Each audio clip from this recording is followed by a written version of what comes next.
Hey, everybody. Welcome back to the Remarkable Leadership Podcast, another live episode of the Remarkable Leadership Podcast. You can get all future live episodes and therefore interact with us and see them sooner by joining our Facebook or LinkedIn groups. Just go to remarkablepodcast.com/Facebook or remarkablepodcast.com/LinkedIn. And whether you're watching live or you're watching later, but watching and not just listening, you can see I'm in a different location than I usually am. I would give a hat tip to my good friend George Allison, but he's not on any social media. This is his separate building. He calls his radio room because behind what you can't see is all of his ham radio operation stuff. So he's not on social media. He's on like over the air media. How about that? But I am down the road from the farm I grew up on here in Michigan, here in July, and excited to be with you. Let me just have us dive in, should we? So, learning for leaders who have been on the journey, and many of us have been on the journey and we have lessons, not just the t-shirt, right? And having people who have been on the journey and know what they're talking about is really a joy. And we have one of those people for our conversation today. I'll introduce you to her in a second. But while you're here, if you're here with us live, I want you to imagine that you're joining us for a cup of coffee or tea or whatever beverage you choose. Please share your questions, your comments, your ideas. They'll make for a better conversation, eventually for a better podcast episode too. If you're here with us live in the comments, just tell us where you're from. We'd love to know that as well. Today's episode is brought to you by Remarkable Masterclasses. Each month, we release a new skill in an advanced masterclass format designed to help you become the remarkable leader and human you were born to be. Details on how to get on board for a specific skill or to get discounts each month can be found at remarkablemasterclass.com. It's probably time for me to introduce my guest. I've sort of given you the tease. I should probably introduce her. Here she is. Her name is Michelle Reines. Let me get her bio up here now that I've moved my slide. Let me move back over so I can see it and read it to you all. Michelle is a speaker, author, coach, entrepreneur, and an ever-evolving badass leader. She is the founder of MDR Coaching and Consulting and the creator of the unconventional Badass Leader brand. The people part can be the most challenging part for many leaders. It certainly was for her. Her wake-up call in the form of a cataclysmic leadership failure. She very quickly learned to appreciate the profound impact an unconscious leader has on people, teams, and organizational health and performance. The significance and value of a team became abundantly clear, as did the critical importance and necessity for her to begin evolving as a leader. This painfully humbling experience set the course correction for what would become a lifelong hunger for leadership growth and contribution, a self-prescribed reparation in many ways. She is the author of the book From Bad to Badass Leader, 12 Leadership Lessons. Her name is Michelle Reines, and she is our guest. Michelle, welcome. I'm glad you're here. Well, hello, Kevin. Thank you so much for having me. It's fun to be here and share an unconventional brand on a bright Monday morning. Oh, well, absolutely. I'm so glad that you're here. And this is the first guest that my grandmother would have turned me off during the introduction. She wouldn't probably love that title, but that's okay. We're not going to worry about that because Grandma's not watching. So we're not going to worry about that. Michelle, before we go any further, one of the questions I like to ask people, and I think I want to get to the cataclysmic leadership failure in a minute, but I'd really just like to know a little bit more about your journey. Sort of like what got you to this point. You didn't come out of school thinking I'm going to become a leadership consultant and coach. That wasn't where your head was, I don't think. So just tell us a little bit about what leads you to this place. And then I'm going to ask you about that failure in a couple minutes after that. You bet. Well, as far as how I ended up in business, I very early on, growing up in a household where my father was a businessman and did a lot of startups, I was always at the dinner table and listening to his stories of work and all of that. So I always kind of had an ear to business, an ear for business, and an interest in it. And so when I started out in sales, like many people did, and then very quickly put some numbers on the board, which earned me some great opportunities to be promoted from within.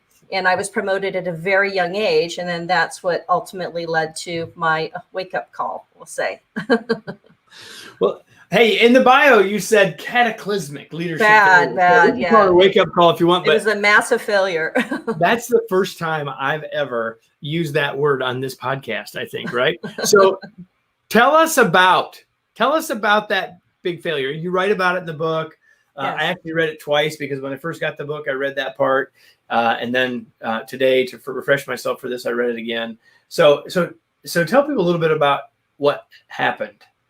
Yeah. So what happened is I started out in sales, and, like many salespeople, I was very driven, very results oriented, and was putting some incredible numbers on the board. And as a result of that, I ended up getting the attention of the executives, the power that be, because my numbers were really a huge gap compared to their top performers in the company. And so, of course, I'm very enthusiastic, very ambitious. They invited me up for an interview, flew me to Chicago, had a fantastic lunch and kind of a wine and dine on a Friday afternoon, and then went home, packed my bags, and ended up starting there Monday morning at 9 a.m. in Chicago. So I moved from Atlanta to downtown Chicago, where I very quickly became a general manager over a team of somewhere between 14 and 18 people. So let's just stop. I'm not. I want you to continue the story, but I want to Yes. make a point to everybody here, right? So you're 26 years old. You've been promoted quickly, very quickly, Yes. and people have heard this story before, right? Yes. We promote the best salesperson to be the sales manager. We Yes. promote the best accountant to be the accounting manager. We can go running down the line. And what Michelle is going to describe and being, sort of transparent and vulnerable is what often actually happens. Because, not for all of the same reasons or any of that stuff, but the fact is, just because we're good at doing the work doesn't mean we can lead that exact same work. So I just wanted to take that little pause there, sort of as a lesson for everybody, who might not be in your spot, but are in the position of the person that flew you to Chicago for that interview, right? Right. So go ahead and finish. So, okay, so you're there, and it's in a very short period. Sideways. Yeah, it did. It actually started to go, and this is where it gets confusing for a lot of leaders, and it certainly did for me. Our results really started upticking very quickly, started putting some great numbers on the board, making record, in performance. And so there's that illusion of success, right? Because on paper, it looked like we were winning. And certainly like I was winning. I came in and suddenly, wow, we're putting some amazing numbers that they've never had on the boards before. And so my wake-up call came in the form of a walkout that was conspired behind my back. And I just came downstairs one morning and to a pile of keys and resignations and a spokesperson for the team. So they had been planning this. This is how oblivious and how bad I was, that they had orchestrated this whole thing to happen all at once. And that was a blessing and a curse. Well, it shouldn't feel like a blessing in the moment. Not in the least. But it was one that we all need that type of thing that kind of knocks us off our heels when we're out over our skis and we're oblivious. And I certainly was one of those leaders who, the scary thing is, in spite of myself, we were getting it done on paper. And so it could go very easily undetected. So speaking to the C-suiters, right, it can go very easily undetected that you can have a bad leader in the field that looks great in the corporate office because their numbers look good. But the reality was, for me, there was a lot of human capital casualty that was being created based on my insecurity, my ego, not knowing how to communicate, not understanding how to lead. It was the quintessential Peter principle, right? Promoted to my level of complete incompetence when it came to the people parts of leadership. Yep, I get it. I totally get that. So in the book, you open by telling that story, as I said. And then you sort of said, hey, I got to fix this. And you had the boss, the person that hired you, said, I'm going to keep you, even though maybe I deserved it. Right? But he did. And I think probably now would feel very good about having done that. But you then started your own journey of learning some stuff, right, to help you be more effective as a leader. Sort of figured that out. Eventually ended up where you are now. And in this book, as I said, From Bad to Badass Leader, 12 Leadership Lessons, you do identify 12 lessons. Yes. And we don't have time to talk about all 12. Besides, we need everyone to go buy a copy of the book. But I have identified a couple. And then I thought we'd use that as the rest of our conversation. I would talk about 2 or 3 of them. And then I'll let you pick another one. before we finish. Excellent. How does that sound? That sounds here's where I perfect. want to start first. Let's talk about trust, baby. And no, Sorry. I'm not calling Michelle baby. That's No, the title of the chapter in the book. Like, Yes. don't start yelling at Kevin. I'm just picking the chapter title. And I thought, well, I'll just use the title. So seriously, let's talk about trust as a leader. It's incredibly important.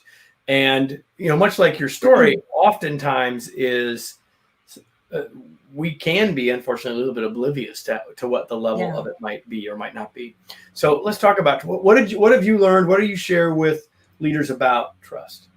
The main thing for me, as far as the one common thread, is when teams don't feel safe and they can't reveal their insecurities, their uncertainty, even their developmental gaps, because they're feel threatened and they don't feel safe, or they're fearful of being judged, or put a lot of times organizations will pitch people against one another, not intentionally. Their goal isn't to do that, but they do it unintentionally sometimes, just by maybe it's the way that their incentive programs are designed. I mean, that can create that. And so when teams don't trust their leader or don't feel safe, then they're not going to reveal their areas of opportunity or their gaps. And so trust is vitally important for us as leaders to get in with our people, create a safe environment, know how to coach, be able to, again, share our bumps and bruises and our missteps, to humanize ourselves as leaders, to where then people can feel comfortable in sharing their own performance gaps and uncertainties. Yeah, you just highlighted something really important. Right. Is that one of the ways that we can build trust with others is to let them see when we've screwed up. Yes. Right. Both in the past, to use your earlier example. Oh, yes. Hey, listen, I've been down that road and I really screwed it up. That for sure. But also what you did, how you messed up last week, how you messed up this morning. So both sides of that. Or not knowing the answer to something and being able to go to the team and go, hey guys, I'm really clueless. Let's put our heads together. I really need your help on this. I mean, that inspires collaboration, helps people feel like it's safe to brainstorm. It's not like they're going to be judged. And so that's, that to me is the secret sauce, when leaders can really cultivate those types of teams where you can really tap into the intellectual capital of all.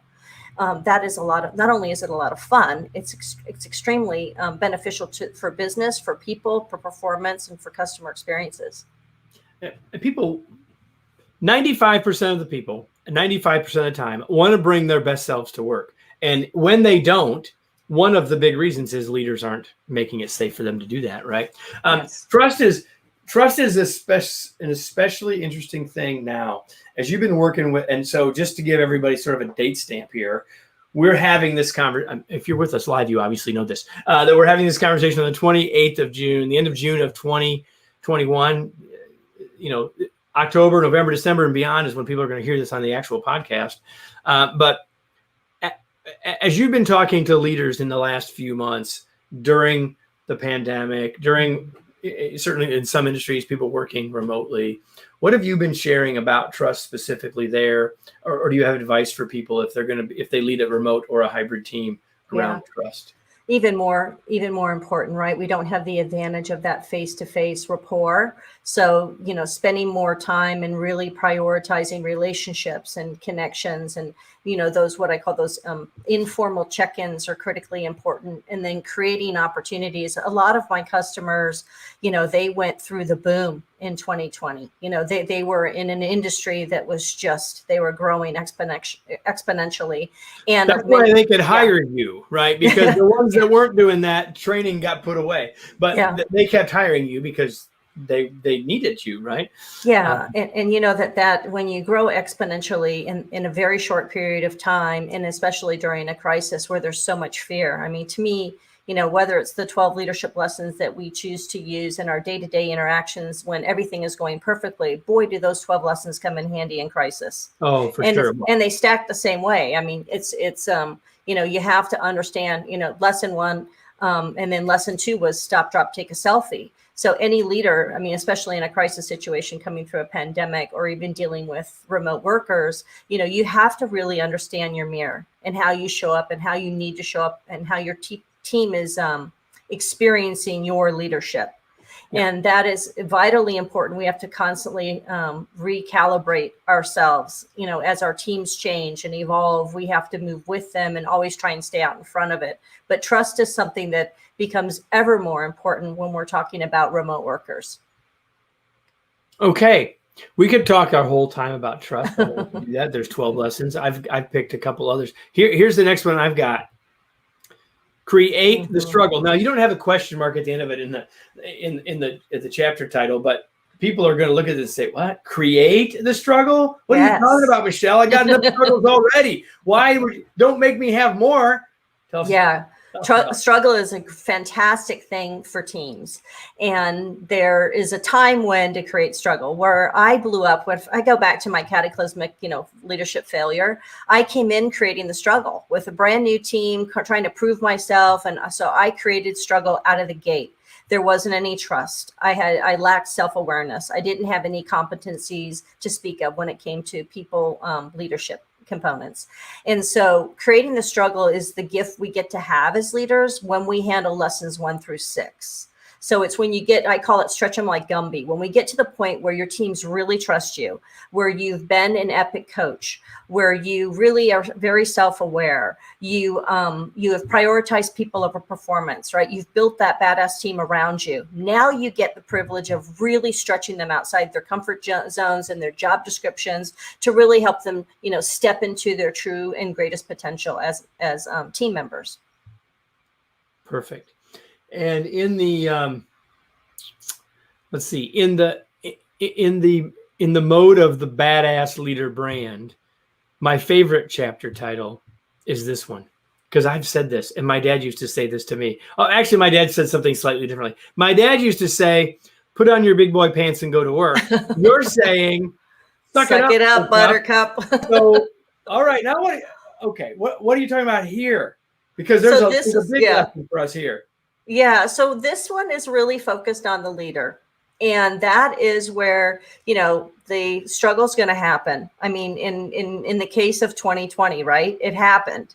And so what we have to do as leaders is all eyes are upon us, right? Everybody is looking to see how we're reacting and we're responding. And so this is where doesn't matter how much of a, show it is, an S show it is, we have to suck it up, and we cannot, I call it verbally vomit or stress our people up. You can't communicate downward that through the organization. You have to find peers that you can lean on. You have to communicate up the channel. You have to find resources that are going to help support you navigate yourself first and then your team. Because if we can't self-navigate, we're never going to get our people there to give them the support that they need in order to get through whatever type of crisis we're dealing with. 100%. And again, if you're here with us live at the end of June, we all have been living one of these, right? Yes. This whole, everything related to all this, and regardless of how you feel about, how it's been handled by our government or any of that, it doesn't matter. Yeah. The thing is, you got all sorts of folks on your team with all sorts of different situations in their households and different situations and different worries and frustrations. Our job is hard, and we've got to suck it up, and we can't vent to the team, right? No. We just can't do it. And the struggle, the struggle was here, but that's okay. Yeah, no, the struggle was in the case of 2020, the struggle was created for us. And so, suck it up, Buttercup also has to do with how can we tap into different possibilities? How do we innovate? I completely shifted my business platform to virtual. And so I got into the immediately, instead of kind of chicken littling the situation about what can I do? And so how do we get our teams to rally around what's possible? And how do we brainstorm ways to, crush the goal, find the solution, take it to the next level. And that's the leader's responsibility. And, you make an excellent point here. And that is that we have to recognize what's really going on. We can enlist our team to help us with it. But we shouldn't be Pollyanna. Like I say, well, everything's fine. We don't linger there, but we have to acknowledge that. Yes. Or people are just thinking you're on a different planet, right? And what is it even about? So we've got to find the balance of those two things. Most definitely. We've talked about 3 of the lessons. We've talked about trust and the struggle and our need to take care of ourselves and get the help we need so we can help our team. Suck it up, Buttercup. Yes. Give me one more. Give me either on here, I've call it your favorite, but what's the one you want to talk about that we haven't talked about so far? I would say the don't be a kiss ass. So that would be lesson 9, because a lot of people go, what does that mean? and in business. My grandma has just left again. Just my dearly departed grandmother, if she made it this far because she loved me, now she's like, I guess I'm done here. Right? So what do you mean when you say, Michelle, don't be a kiss ass? Yeah, what it means is that as leaders, we have to be responsible for how we communicate. And so, don't be a yes person. Figure out how to communicate your message respectfully, and that it's a skill set that we really, it's a developmental opportunity for us as leaders. How do I communicate maybe bad news, or how do I come up with a different idea in a way that helps me have greater influence and greater impact? And if we're just constantly yesing everything and then going behind the backs of leaders or others or even our peers and disagreeing after the meeting, it really is important that we figure out how to use our voice and leverage it in a way that's good for business teams and organizations. And we can't do that if we're being a kiss ass, if we're constantly yesing to everything and not being authentic, respectfully authentic. So learning how to communicate throughout the channel is critically important. I agree 100%. And I think that there's a variety of problems with that. You identified many of them in terms of the mistakes that we make. But the other one is that sometimes, if we are trying to be a kiss ass with our team members, not just up and out and customers, then we run the risk of them not really knowing what they need to know, right? Yeah. Like if we're trying to beat around the bush, if we try to spin something nicer, hoping they'll figure it out, like that never goes well, right? No. And you go back to lesson 3, right? Where let's talk about trust, baby, because that's what happens. You erode trust when you're inauthentic. And now when I say, don't be a kiss ass, I'm not going to come in and badmouth, but I am going to be very honest about the current reality and then rally the troops to go, okay, now we're, whatever it might be. It might be a struggle. It might be a goal that we get to figure out. Maybe it's a goal that's almost reachable, but it may seem like it isn't, so rallying and just, I look at it as, it's, if you have somebody in an ICU unit and you have them on life support, you're constantly measuring and monitoring their vital signs. And so as leaders, it's the same thing. We need to constantly measure the vital signs of our teams on how healthy they are and what do they need from us, because that's my primary responsibility. They're my first customer, and I need to make sure I'm taking care of them, because then they'll be able to deliver that brand promise or brand experience or customer experience that we are so proud of. Absolutely. So at this particular time, right now, like what are you finding? I mean, sort of let us into your world and let us into the mind of the leaders that you work with. What are you helping leaders with? What are they concerned about? And by the way, before you answer that question, Michelle, if you're here with us live and you haven't commented yet, we're ready. Give us give Michelle your baddest badass question, and for you. So if you've got a question, please share it. But Michelle, what are you hearing? What are you helping leaders with these days? Yeah. So the most common conversation I have with organizations today are really about do we have our workers return full time? Do we approach leadership from a hybrid standpoint? And what is the impact on team performance? How do we make the dream work in those remote or hybrid settings? And so it's been a lot of fun for me to brainstorm with them, because I'm really excited about the evolution of business as a result. Again, it's the beauty after struggle. What did we learn? What worked? What didn't work? What can we do forward? Let's not go back to the old normal. Let's create a new one. And more importantly, when we talk about, say, these 12 leadership lessons and trust, organizations were forced to let go of the reins a bit and surrender and trust and allow workers to be remote in order to keep their businesses alive. And so now my invitation for a lot of my organizations that I'm working with are, how are you going to, evolve as a business? So many of them are choosing to shrink their brick and mortars, to stay full-time remote. And then what they're tapping into me about is okay, so now how do we bring our teams together and retreats that are actively, quarterly offsite retreats to where we have the opportunity to work hard, brainstorm, play together, and bond as a team. And so they're repurposing.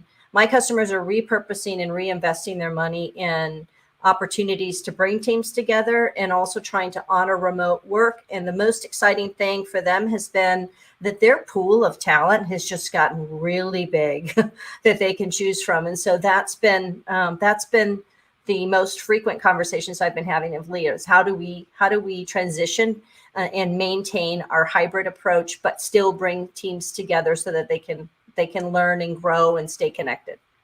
Yeah, I mean, if I'm currently now very close to Scottsville, Michigan, a very small little town. If your business is in Scottsville, Michigan, and you're in everyone's in person, then you've got here's your job pool, right? Scottsville, Yes. Ludington, Fountain, right? But now can be Scottsbluff, Nebraska, and Scottsburg, Indiana, and Scottsdale, Arizona, all right. Yes, and it's so great because as leaders, we go into that space of where we're really not only expanding the pool of talent that we get to choose from, but we're demonstrating trust, that we trust our people. And what's happening with several of my customers is they're seeing record numbers, and it isn't the pandemic that's driving the results. I mean, these are industries that were negatively impacted by the pandemic. Their business really dropped significantly, and many of them had their stock drop significantly, but performance was up exponentially. The best year that they've ever had with respect to what their teams are producing, with fewer headcounts and greater outcomes. And so now, if that doesn't make you stop, drop, and roll and take a look at your business, I think it really should. And that's a missed opportunity if organizations aren't stepping back and going, how do we maintain this going forward? How do we build on that? And so much has been because people are willing to, and back in March of last year, I'd done a little YouTube blurb for, 3 minutes, talking about anticipation and about anticipating that desire to stay remote, and that people will go the extra mile in order to have the freedom to go, hey, maybe I'm going to sell my house where I live, and I'm going to go move to Colorado, and I want to, and I'll work even harder, and I'll be flexible. Maybe I'll work a different shift in order to have the opportunity to have that freedom to choose. I think you're so right. And if people are watching us right now, I'm telling people, I did a keynote this morning. I'm doing another one this afternoon. And in both of them, I make this statement: we are living in a moment that matters.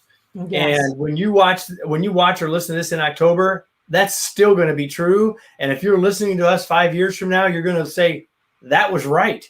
Kevin might not be very smart about a lot of things, but that is completely true. 100%. Michelle, I'm going to shift gears on you.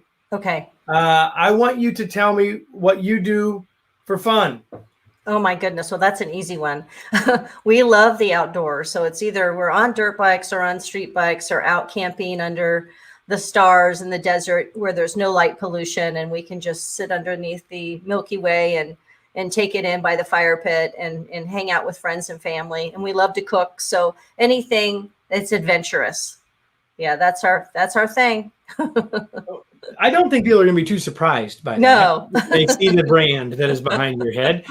We are talking with Michelle Reines, the author of From Bad to Badass Leader, Live to Lead. And while she would like you to order a copy of this book to read it, she's going to tell you how to do that in a minute. I want you to tell me, Michelle, what you're doing. What are you reading these days?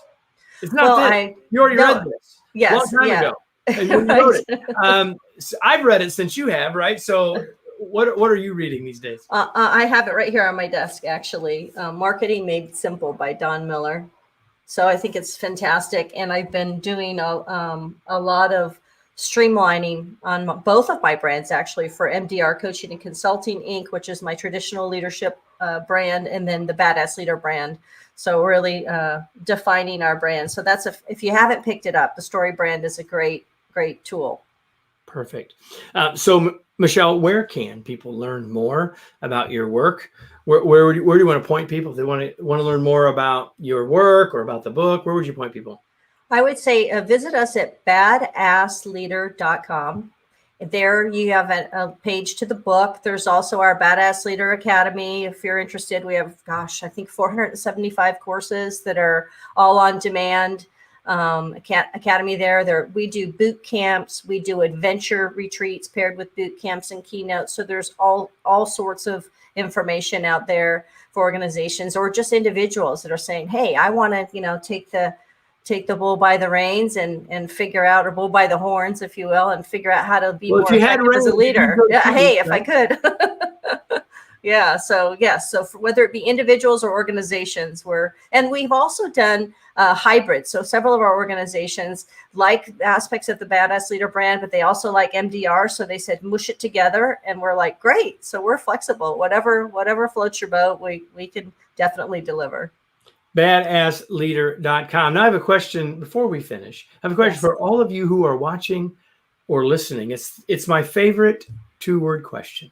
If you've watched or listened before, you know what's coming. But here it is. Now what? What are you going to do with what you just heard from Michelle? What are you going to take from the conversation we just had? Maybe you have a realization, or maybe you were just reminded, or maybe you now realize you need to think more about how others are viewing you. Maybe you realize that you need to focus more on trust. Maybe, just maybe, there's something else that we've talked about that you realize you need to spend more time on. Whatever that is for you, I don't want to presume what the answer is. But I do want to encourage you to think of your answer and then go take action. So, Michelle, thank you so much for being here. It was such a pleasure to have you. Thanks for having me, Kevin. It was absolutely my pleasure. So before we go, everybody, just to remind you that this episode was brought to you today by the Remarkable Masterclasses. Each month, we release a new skill in advanced form of a masterclass format to help you become the leader and human you were born to be. You can learn more about a specific skill or get discounts each month by going to remarkablemasterclass.com. I hope you will do that. And I hope that you will join us next week. If you're on the podcast, we'll be here next week. If you're live, we won't be here next week because it'll be the 5th of July. And we're not going to do it because you wouldn't be here anyway. But listen, every week on the podcast, there's a new episode. And if it's a new week, there's a new episode for you to enjoy. I hope you'll do that. Michelle, thanks again for being here. We will see everybody soon. Have a wonderful, wonderful day. Thank you.